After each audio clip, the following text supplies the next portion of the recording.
This is the only sleeping pad I trust in order to keep me warm and alive on winter camping trips. And today I'm going to be unpacking my go-to winter camping gear that I use on trips all the way from sub-zero down to -40 here in the Canadian Rockies, including that warm sleeping pad that I mentioned, the best all-around tent, and a cook system that allows me to reliably make water from snow. But finding gear that will keep me safe and warm while still being light enough in order to carry on my back for cross-country trips involves some trade-offs. So I'm going to be talking about those as we go over each piece of gear. We're going to start off with the big three, and first up we have my pack. This is the Mountain Hardwear AMG 75, and this is my go-to winter pack, not because it's the best pack with all the features that I ever want. There's definitely some improvements that I would make to this pack, but it stands apart from the competition in a few main ways. The first way is it has really good organization. You have a pocket right on the front here in order to store avalanche gear. You have a lot of pockets in the brain. You have a lot of straps in order to strap things onto the pack. And then it has the perfect volume in order to be able to go on multi-day trips in the backcountry in the wintertime. The second benefit is that it has an adjustable torso, which is really important if you're carrying a lot of weight, because having a dialed in fit for your pack is going to allow you to carry that weight comfortably. And then the third benefit kind of builds off of that second one, and that's that it carries weight well. In the wintertime, my pack weight is often hitting 40 to 50 pounds plus,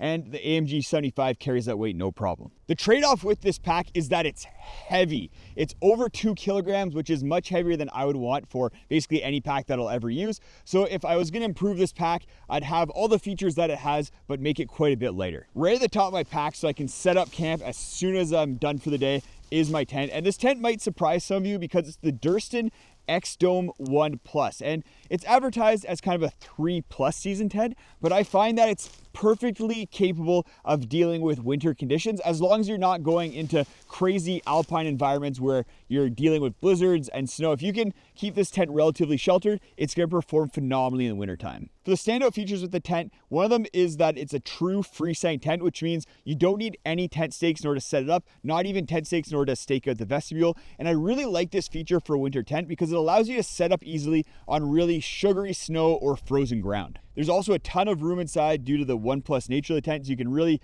lay out all of your gear in the wintertime and get change inside of it really easily. There's also a good sized vestibule for any of the gear that you want to keep outside the tent. And then I find that it's storm worthy enough. I've had this tent out in 60 km/h winds, and I was able to handle that no problem as long as you're using the trekking pole feature where you install 2 trekking poles on either side of the tent, and it provides a lot of good structural support and making sure that you're guying it out completely as well. Like I said, if you're out in really exposed alpine areas where you're dealing with 70+ km/h winds, then the X-Dome isn't the tent that you're going to want to bring with you, and that's the trade-off. It's not meant for blizzards in the alpine.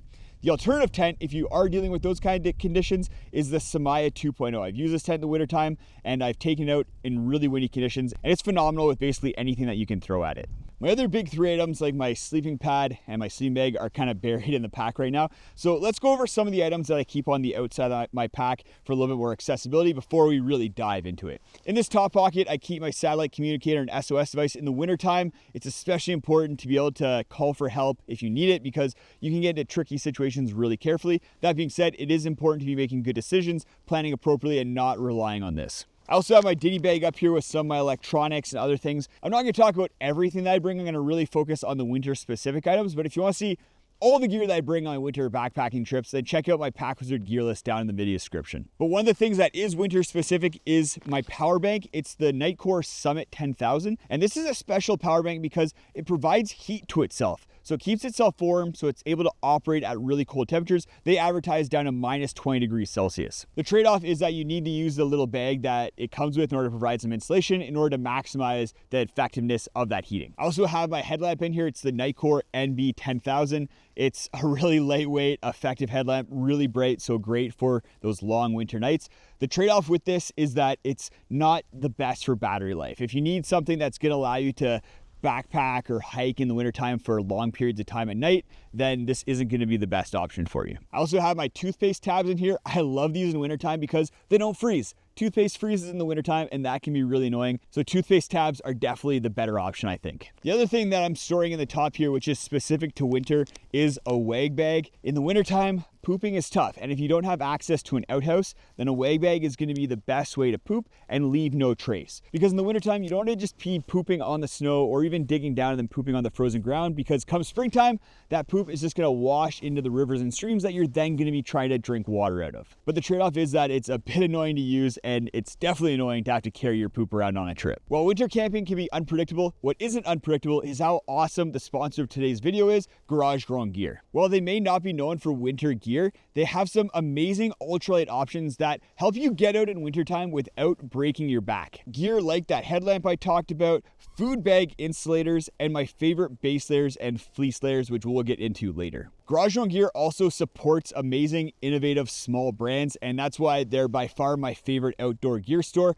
Check them out at the link in the video description. Let's continue diving into the pack. I have my cook system right at the top here, and this includes my pot as well as my stove. Outside of your installation, your cook system is probably one of the most important pieces of gear to get right, because you're having to melt snow in order to get water. The pot that I'm using is the Tom Shoe 2-liter titanium pot. What I like about this pot is it's very lightweight, but it's the perfect volume. It's just the right size in order to melt snow in order to make a freeze-dry meal and then have some more to drink and then fill up a Nalgene. It also has this awesome handle that folds onto the top in order to keep everything together. And then when you are using the pot, you fold the handle out, and it makes it really easy to take the pot off of your stove as well as pour water using the spout that's on this one side of the pot. Inside of here, I have my stove system, which includes a windscreen as well as a ground reflector in order to really make sure that I'm maximizing all of the heat my stove is producing. And my go-to stove in the wintertime is the MSR Whisper Light. This stove stands out by being able to use multiple fuel types. You can use it with canisters, or you can use it with white gas. My preference is to use it with white gas because white gas just performs a lot better at really cold temperatures, and you can bring just the amount of fuel that you need. The trade-off is that it's a little bit heavier of a system than some other options out there. It's also more complicated. You need to have this pump that you insert into your white gas fuel canister, and then you connect that to the stove, and then lighting it's a little bit more difficult because you have to heat up the preheating tube, and it's a little bit more of a process. But once you get used to it, it's not too bad. And like I said, it performs a whole lot better in really cold conditions. Once you've melted snow and you've made water in your pot with your stove system, you need a place to store it. And for that, I use Nalgenes because they're just gonna hold up a lot better than something like a smart water bottle. But I use the HDP Nalgenes because they're a little bit lighter than the full-on Nalgenes that you get made with the Triton material. The trade-off with this kind of Nalgene though is that the material is really soft, so it might start warping a little bit if you don't fill it up right up to the top. In order to keep the water warm while I'm at camp or moving through the backcountry, I use this Nalgene insulator. It has a reflective inside to it. I just stick the Nalgene inside there, and that does a really good job of keeping my water warm. If it's minus 20 degrees Celsius, this insulator will keep my water from freezing basically all night. For tent stakes, I use two different styles. The first style I use are MSR Blizzard tent stakes. These are just long snow stakes. I really like these because they're made with really strong aluminum. So even if there's not a ton of snow, I can hammer these into frozen ground and they're not going to bend on me. But then if I am dealing with a lot of snow, I can use these in the snow and they're going to hold really well. The other style of stake that I use in the wintertime are these titanium flukes from Sulik 46. They're a little bit different than the MSR snow stakes, but they have extreme holding power, especially if you start getting them a little bit buried in the snow. I find this combination of stake allows me to handle basically any kind of conditions that I might encounter and allow me to really lock my tents down. The trade-off is that they're not very lightweight, definitely not as lightweight as your standard 3-season tent stakes. That brings us to everything that I keep inside this trash compactor bag, because even though the wintertime it's not very wet, it's usually pretty dry, I still want to keep everything inside of a waterproof bag that I want to make sure stays dry, like all my insulation.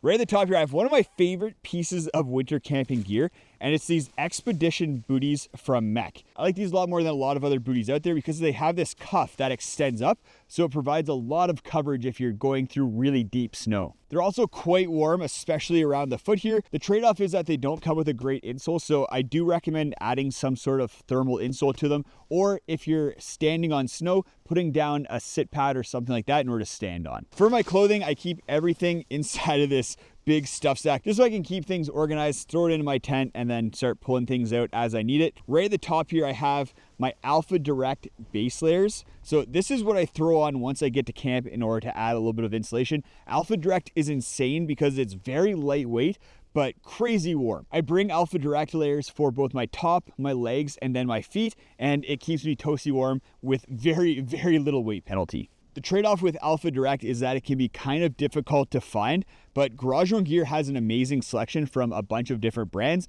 and it's always in stock stuff. So definitely go check them out because that's probably the best place you're gonna find Alpha Direct clothing. If it's really cold out, kind of approaching minus 25 degrees Celsius or below, then I'll also bring just standard fleece layers, so some pants and a sweater. This is just fleece from Decathlon. It's really warm, really inexpensive, and fairly lightweight, but the trade-off is that it's quite bulky and not as lightweight as Alpha Direct. To top off my insulation, I use down because down provides the most warmth for the least amount of weight. So I have my down jacket here. This is the Rab Mythic G. It's insanely lightweight, but very, very warm. I've used this down to minus 30 while just sitting around camp and it was toasty warm. The trade-off is that it's quite expensive. So if you're looking for an alternative that's gonna be as warm, but is quite a bit heavier, then check out the Decathlon Simon parka. If anything, that parka is a little bit warmer than the Rab jacket and quite a bit less expensive, but like I said, it's just a little bit heavier. For my legs, I bring down pants from Nature Hike. These are surprisingly warm,